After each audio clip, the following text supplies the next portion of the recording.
এবং জনবিচ্ছিন্ন যেই রাজনৈতিক শক্তি এবং বাংলাদেশের বর্তমান একটি সর্ববৃহৎ রাজনৈতিক দলের পক্ষ থেকে মিডিয়ার মাধ্যমে এবং তাদের অনলাইন অ্যাক্টিভিস্টের মাধ্যমে বিভিন্ন ধরনের প্রোপাগান্ডা ছড়ানো হচ্ছে এবং শহীদ ওসমান হাদির এই লড়াইয়ের পাশে যারা ছিল তাদেরকে বারংবার করে ফ্রেমিং করে হত্যাযোগ্য করে তোলবার একটা প্রচেষ্টা করা হচ্ছে।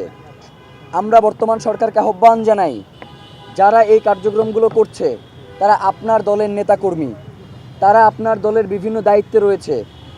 তদন্ত ছাড়া আপনার দলের নেতাকর্মীরা যেভাবে ঢালাওভাবে এর দায়ভার অন্যের উপরে চাপিয়ে দেওয়ার একটা চেষ্টা করছে এবং জনগণের কাছে একটা মিথ্যা প্রোপাগান্ডা ছড়াচ্ছে, আপনারা যদি এই ব্যাপারে ব্যবস্থা গ্রহণ না করেন তাহলে আমরা মনে করব যে আপনারা আপনাদের নেতাকর্মীদের দিয়ে এই ধরনের সংবাদ প্রচার করাচ্ছেন। প্রিয় ভাইয়েরা, সর্বশেষ একটা কথা বলতে চাই।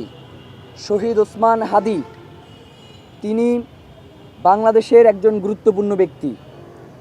জুলাইয়ের পরবর্তী সময়ে বাংলাদেশের পক্ষে শহীদ ওসমান হাদির থেকে বড় ভোকাল কেউ ছিলেন না। শহীদ ওসমান হাদির থেকে বাংলাদেশের পক্ষে কথা বলবার মতো এত বলিষ্ঠ কণ্ঠস্বর বাংলাদেশে শুনতে পাওয়া যায় নাই। এই যে কালচারাল ফ্যাসিস্ট গোষ্ঠী যারা দীর্ঘদিন ধরে এই আওয়ামী ফ্যাসিবাদকে, এই ফ্যাসিস্ট সরকারকে লালন পালন করে ক্ষমতায় টিকিয়ে রেখেছে, গুম খুনের রাজনীতিকে বৈধতা দিয়েছে, গতকাল থেকে তারা দেখতে পাচ্ছি যে শহীদ ওসমান হাদির হত্যাকাণ্ডের এই বিচারিক প্রক্রিয়াকে ভিন্ন খাতে প্রবাহিত করবার আপ্রাণ চেষ্টা করে যাচ্ছে।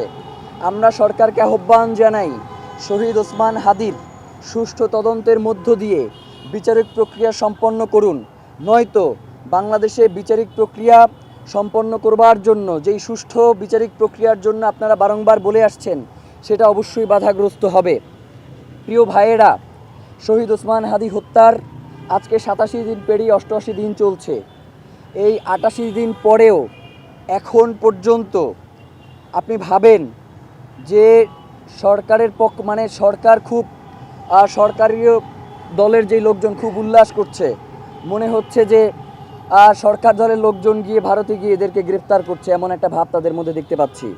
অথচ শহীদ ওসমান হাদি যখন গুলিবিদ্ধ হয়েছে তখন তারাই বলেছে যে শহীদ ওসমান হাদি শুধুমাত্র ফ্রেম নেয়ার জন্য নিজে গুলি করিয়ে এই একটা ফ্রেম নেওয়ার চেষ্টা করছে। এরপরে যখন শহীদ ওসমান হাদি শাহাদাত বরণ করলেন, তখন যখন জানা যায় লক্ষ লক্ষ মানুষ হলো, তখন তারা বলবার চেষ্টা করেছে যে শহীদ ওসমান হাদিকে রাজনৈতিকভাবে একটা জায়গায় দাঁড় করানোর চেষ্টা করা হচ্ছে। এরপরে হাদির নামে, শহীদ ওসমান হাদির নামে তারা বিভিন্ন ধরনের কটূক্তিমূলক কথা বলবার চেষ্টা করছে। এই যে কথাগুলো তারা বলছে, আমরা বিশ্বাস করি না যে তাদের নেতাকর্মীদের নিজস্ব মদত ছাড়া তারা এই ধরনের কথাবার্তাগুলো বাহিরে বলছে। আমাদের কথা খুব স্পষ্ট, শহীদ ওসমান হাদির খুনিদেরকে দ্রুত গ্রেফতার করে বাংলাদেশ সরকারের কাছে হস্তান্তর করতে হবে। মানে পুরো একটা ব্যাপার সেটা হচ্ছে, আমরা তো কাউকে এইখানে জানাইতে আসি নাই, আমরা কাউকে এখানে কৃতজ্ঞতা জানাতে আসিনি, আমরা আমাদের অধিকার আদায়ের জন্য এখানে এসেছি। ভারত সরকারের পক্ষে, ভারত সরকারের জন্য শহীদ ওসমান হাদি এই মুহূর্তে একটা গুরুত্বপূর্ণ বিষয়। শহীদ ওসমান হাদির হত্যার ব্যাপারে তাদের যে বিচারিক প্রক্রিয়া, এই ব্যাপারে তারা সহযোগিতা করবে নাকি অসহযোগিতা করবে?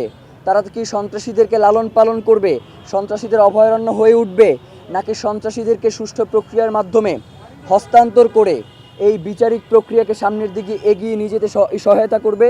সেই সময়টা এখন আমাদের সামনে। আমরা দেখতে চাই ভারতে যে গ্রেফতার হয়েছে তাদের ব্যাপারে ভারত সরকার কী পদক্ষেপ গ্রহণ করে। সর্বশেষ একটাই কথা, শহীদ ওসমান হাদিকে যারা খুন করেছে, এই খুনের যারা পরিকল্পনা করেছে, খুনে যারা সহায়তা করেছে এবং এখন পর্যন্ত খুনিদেরকে যারা আশ্রয় প্রশ্রয় দিয়ে লালন পালন করার চেষ্টা করছে, তাদেরকে অতি দ্রুত বিচারের মুখোমুখি করা হোক। এর বাইরে আমাদের আর কোনো দাবি দেওয়া নেই। একটা কথা বলি, সেটা হচ্ছে, অনেকেই মনে করেন যে শহীদ ওসমান হাদি বা জুমা জাবেরকে থামিয়ে দিলে হয়তো ইনকিলাবের যে আজাদির যাত্রা সেইটা সম্ভবত থেমে যাবে। আপনাদেরকে একদম এই সরাসরি একটা ঘোষণা দিয়ে দিলাম, আপনারা পারলে ইনকিলাব মঞ্চের এই যাত্রাকে থামিয়ে দেখান, পারলে এইটা থামিয়ে দেখান। একটা ঘোষণা দিয়ে যাই, ইনকিলাব মঞ্চ আগে যেই পরিমাণ কাজ করছে তার থেকে শতগুণ বেশি শক্তি নিয়ে, শতগুণ বেশি সাহস নিয়ে আগামীর দিনের রাজপথে তার দায়িত্ব পালন করবে। এতে ইনকিলাব মঞ্চের ভাই বোনদেরকে যদি শাহাদাত বরণ করতে হয়, তাদেরকে যদি অন্যায়ভাবে জেল জুলুমের শিকারও হতে হয়, তারা এইগুলোকে কোনোভাবেই পরোয়া করে না। আপনারা চেষ্টা করে দেখতে পারেন, ইনশাআল্লাহ কোনোভাবেই সফল হবে না। বাংলাদেশে যে ইনসাফের লড়াই শুরু হয়েছে, বাংলাদেশে যে আজাদির লড়াই শুরু হয়েছে, বাংলাদেশের স্বাধীনতা সার্বভৌমত্ব রক্ষার যেই আন্দোলন শুরু হয়েছে, সীমান্ত সুরক্ষার ব্যাপারে বাংলাদেশের জনগণ যেভাবে সমস্বরে আওয়াজ উঠাচ্ছে, সেইগুলোকে কোনোভাবেই আধিপত্যবাদ দিয়ে রুখে দাঁড়ানো যাবে না। আমরা বাংলাদেশের জনগণ যতদিন পর্যন্ত আমাদের দেহে প্রাণ রয়েছে, ততদিন পর্যন্ত আমাদের সার্বভৌমত্বের ব্যাপারে, আমাদের স্বাধীনতার ব্যাপারে, আমাদের ইনসাফের ব্যাপারে কথা বলে যাব ইনশাআল্লাহ।